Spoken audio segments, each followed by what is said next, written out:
아멘. 이 새벽에도 우리가 또 간절히 기도하고 우리 주님을 부르짖음으로 말미암아 응답을 경험하게 될 줄로 믿습니다. 오늘은 또 수요일이네요. 수요 오전에 예배에도 간절히 부르짖어서 또 회복을 경험할 수 있는 우리 성도님들이 될 수 있기를, 나음과 치료의 역사를 경험할 수 있는 우리 사랑하는 지체 되길 원합니다. 하나님은 우리를 사랑하시죠. 우리가 하나님이 때로는 오해를 많이 해요. 이해가 안 될 때가 있어요.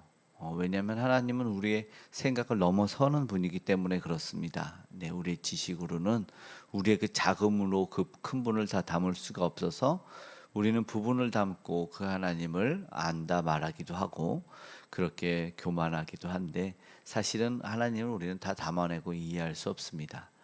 하나님은 그래서 가장 좋은 것 주신다 하면서 막상 하나님이 주시는 그 징계, 우리가 이야기했었던 사생자가 아닌 친아들이 받는 그 징계에서 견디지 못할 때가 있어요.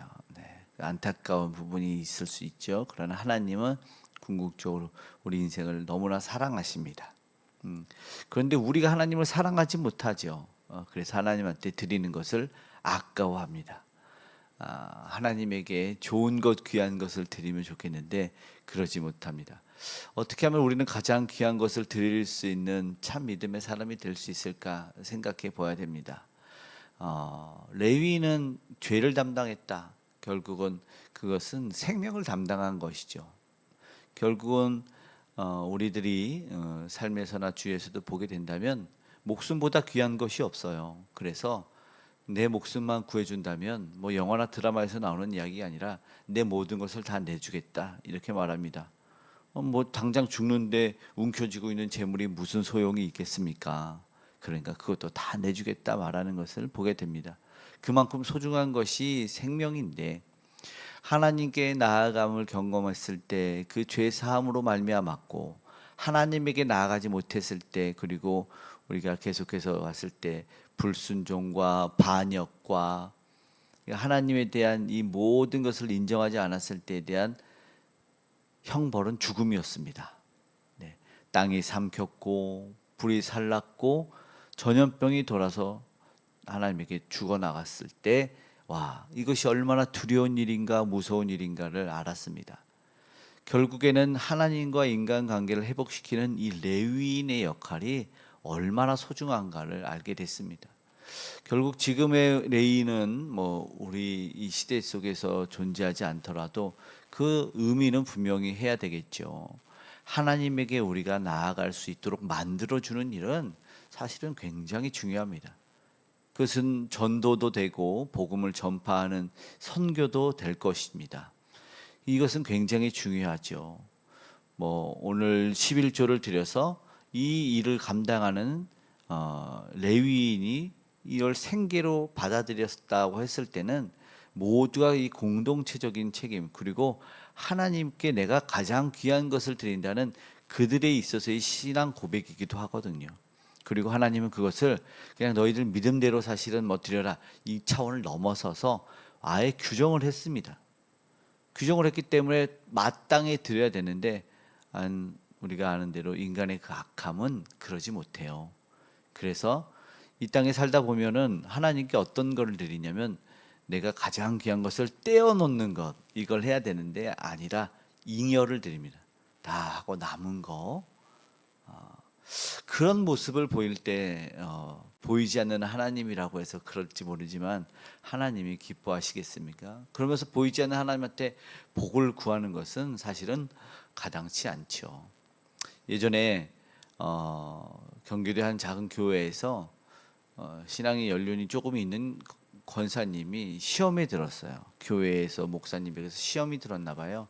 그런 일들이 종종 있잖아요. 오해도 생기고, 기존 성도님들은 새로운 성도님을 목사님이 조금 챙겨주고 신경 써주면 이제 뭐 변했다, 막 이렇게도 하고 그랬는지, 어떻게든 시험이 들어서 이제 권사님이 나 교회 못 다니겠다고, 나 이제 나가겠다고.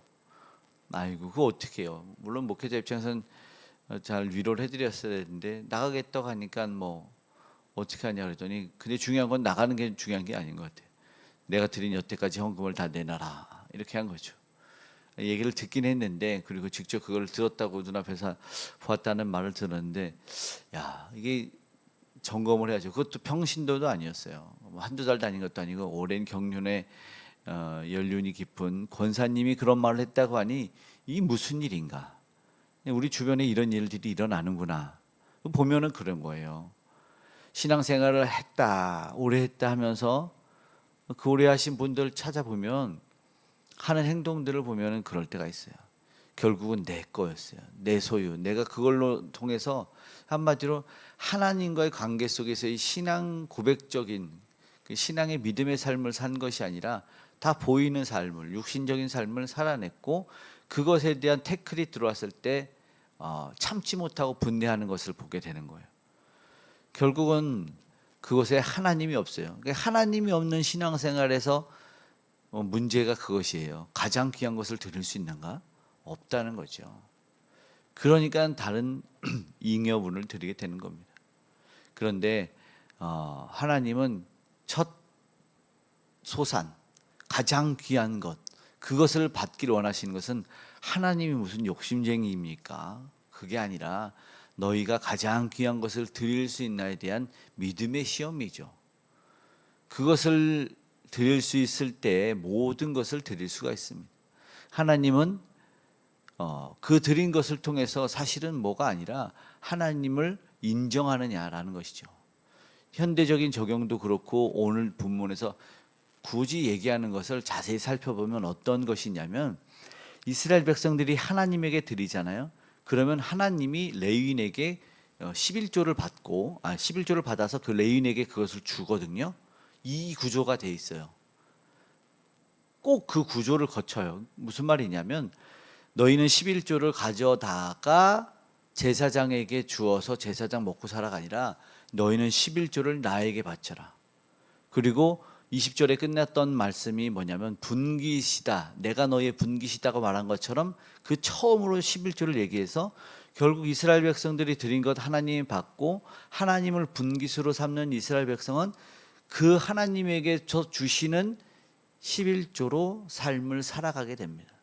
생계를 유지해요. 말씀드렸던 것처럼 레위인 하나님의 일을 하는 사람들은 그것으로 먹고 살고 성막도 이 회막도 수리하고 그리고 구제도 하게 되는 것이죠. 그 구조 속에 사는데 이것이 잘못되다 보면 아까 내 것 달라고 한 것처럼 이렇게 되는 거예요. 그러면 굳이 뭐 좀 이해를 돕기 위한 예를 들면 통호밀빵을 하나님께 드렸어. 근데 레위인이 그걸 먹고 있는 거예요. 그러면은 야, 그거 맛있냐? 내가 어저께 하나님께 드린 건데 괜찮냐? 그럼 인간적인 관계가 거기서 갑자기 형성이 돼 버리는 거예요. 그러니까 주신 게 하나님이시니까 자기는 아무 소유와 출처가 사라지는 건데 거기에 새로운 소유와 출처를 형성시켜요. 그래서 고기를 먹고 있는 거야. 너 그 뒷다리 내가 하나님께 어제 드린 건데 그거 쫄깃쫄깃하고 연하고 맛있지. 내가 그 소를 엄청 잘 키웠거든. 그러면 레위인이 오 고마워라고 하는 거죠. 야 역시 너 잘한다. 뭔가 이상해지는 거예요.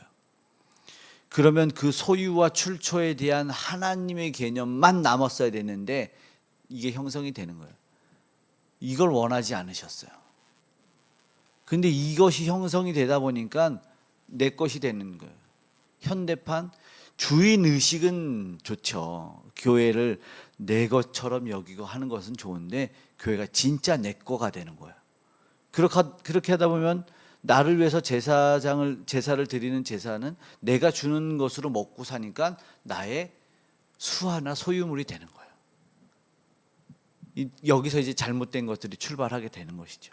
이런 경우를 봤어요. 이런 유혹들이 있을까요? 많이 있어요. 이런 잘못된 문제도 생기는 것을 봤어요. 저도 어떤 교회에서 이제 문제를 생기니까 10의 1조를 저희 가정에게 주신다는 거예요. 그래서 못 드리겠죠. 여파가 생길 게 분명하죠. 성경적으로도 그것이 아니에요. 오늘 성경에 보시면 이 초반부에도 이야기하고 후반부에도 한 번 더 이야기하는 것이 그거예요. 하나님께 드리면 하나님은 내가 주어 먹게 한 11조거든요. 분명하게 구분을 짓는데 완전히 바뀌어요. 소유물이 바뀌는 거예요. 하나님은 그것을 원치 않았어요. 레위인도 하나님께 드려. 그럼 11조에 11조를 드려요. 그러면 하나님이 그것을 굉장히 소중히 여긴, 포도주를 걷어서 포도즙을 짜면 그 엑기스처럼 여기겠다. 오늘 그 말씀을 하는 거예요. 얘기하죠. 네, 즙같이 여기리라. 27절에 말씀하고 있네요. 그리고 이 헌물은 뭐라고 하면 거룩하게 구별한 것. 그리고 30절에 뭐예요? 아름다운 것을 가져다가 라고 말하고 이것을 반복해서 말합니다. 29절에도 너희는 그 아름다운 것, 곧 거룩하게 한 부분. 우리는 거룩만 했는데 아름다운 것도 말하죠. 하나님에게 드린 것이 바로 그것이에요. 그러니까 하나님이 그것을 받았고 그건 거기서 끝나요. 드린 이스라엘 백성은 하나님께 아름다운 것, 거룩한 것, 구별된 것 드리면 끝난 거예요. 그럼 소유권이 없어요. 그러나 하나님은 자신이 받은 그 귀하고 아름다운 것 받았어요. 그거를 레인에게 주는 거예요. 또 다른 관계가 형성이 되는 거죠. 그것으로 먹고, 그렇다고 레인은 안 드리냐? 그렇지 않아요. 레인은 그것이 하나님에게서 공급된 이스라엘 백성의 개념으로 보면 밭과 소출인 거예요. 하나님 주신다. 그건 이제 20절에 나와 있었어요. 내가 너의 분깃이 되겠다. 그리고 그 11조를 바로 이어서 얘기를 하고 있는 것이죠. 이렇게 해서 너희를 내가 책임지겠다라는 것이죠. 결국 어제도 말씀드렸던 것처럼 그러면 왜 이스라엘이 이것을 깨트리게 되었느냐, 깨지는 것을 보게 되었냐라는 것을 보면 왜 거린 같은 레인이 나왔느냐라고 보면 그들이 이스라엘 백성들이 하나님께 드리질 않았죠. 잉여도 드리지 않았죠. 그러니까 레위인들이 먹고 살 것이 없으니까 나가게 되는 거죠. 그러니까 개인의 제사장이 됩니다. 부잣집 제사장이 돼버려요. 사사기에 나오는 이게 안타까운 일이 일어나는 것은 결국은 그 인간의 악함, 하나님의 법을 무시함이 되는 겁니다. 오늘 우리는 무엇을 회복해야 되는지를 아시겠죠? 하나님과의 바른 올바른 관계, 하나님께 드리고 나서에 대한 나의 소유권이 아니라 나는 하나님과의 관계만 바라봐야 되죠. 그것이 우리 교회를 병들게 하는 것을 막을 수 있을 거고 건강하게 회복할 수 있는 길이 되는 것이죠. 이제 과거를 우리가 기도하기를 원하면서 생각해 봅시다. 과거에는 얼마나 귀한 것을 드렸어요. 은행 가서, 요즘은 온라인 헌금을 하니까 저기지만 제가 한번 이전에 말씀드렸는데 그래도 기도를 꼭 해야 된다. 하나님 내 가장 귀한 것 받아주십시오라고 기도해야 되는데 예전에는 신권도 받고 왔잖아요. 다림질도 했잖아요. 뭐라고? 네.